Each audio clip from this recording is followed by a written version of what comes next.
पुराणों में हरिद्वार जो तीर्थ स्थान है उसका बड़ा वर्णन किया गया है। हरिद्वार को कहते हैं कि ये भगवान के पास जाने का, भगवान की कृपा प्राप्त करने का प्रथम द्वार है। हरि का द्वार इसलिए भी बहुत महत्वपूर्ण हो गया है क्योंकि जब समुद्र मंथन में सुवर्ण कलश निकला और राक्षसों ने उसको लेकर भागने का प्रयत्न किया तो वह सुवर्ण कलश का जो अमृत छलक कर गिरा वो 3 स्थानों पर गिरा। सर्वप्रथम वो प्रयागराज में गिरा, फिर उसके बाद नासिक उज्जैन में गिरा और उसके पश्चात जब हरिद्वार पहुंच गए राक्षस लेकर उस स्वर्ण कलश को, तो भगवान ने सोचा कि अब यह समुद्र मंथन का जो प्रयोजन है वो समाप्त हो जाएगा।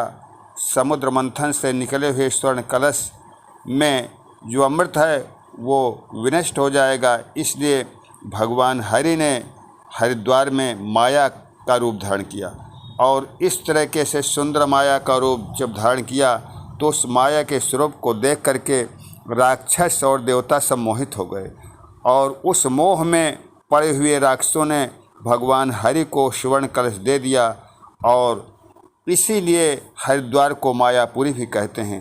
7 पुरियों में जहाँ से मोक्ष की प्राप्ति होती है वो मायापुरी हरिद्वार भी कहा जाता है, माना जाता है। का अयोध्या, मथुरा, माया, काशी, कांची, अवंतिका, पुरी, द्वारावती च वो सप्तैता मोक्षदायी का यह मायापुरी जो है यहाँ भी भगवान का पवित्र स्थान माना जाता है। 4 धामों में यह हरिद्वार जो है प्रवेश द्वार माना जाता है। यहाँ पर तमाम नाना प्रकार के कुंड हैं जिसमें प्रमुख कुंड हरि की पैड़ी माना जाता है। कहा जाता है कि यहाँ हरि की पैड़ी में जो एक बार डुबकी लगा लेता है उसको मोक्ष की प्राप्ति होती है और उसके सारे पितरों को भी मोक्ष की प्राप्ति होती है।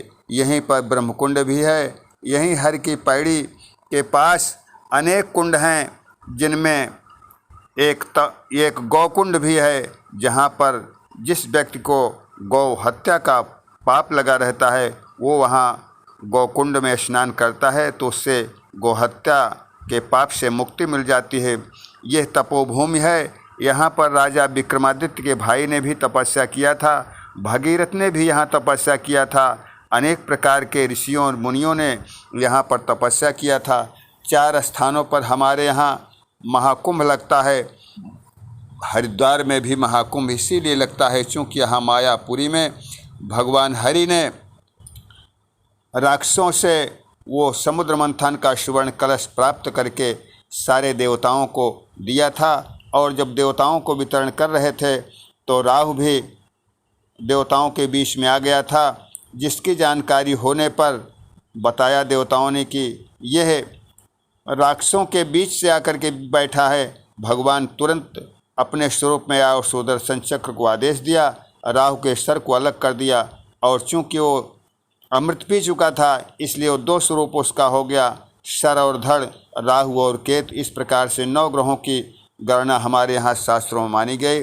हरिद्वार का बहुत बड़ा रहस्य है। यहीं से माँ गंगा पहाड़ों से निकल करके मैदानी क्षेत्र में आई हैं और यहीं से राजा भगीरथ की तपस्या पूर्ण होने पर सगर के 60,000 पुत्रों को तारने के लिए माँ गंगा भगीरथ के तपस्या के फलस्वरूप मैदानी क्षेत्रों से होते हुए जाकर के गंगा सागर में मिली हुई हैं। इस प्रकार से हरिद्वार का बहुत बड़ा महत्व है। इसमें तमाम रहस्य छिपे हुए हैं। जो भी हरिद्वार में जा कर के स्नान करता है, वहाँ पूजा पाठ करता है, उसको मोक्ष की प्राप्ति होती है, उसके सारे मनोरथ जो है पूर्ण होते हैं। माँ गंगा की कृपा उसको बराबर प्राप्त होती है।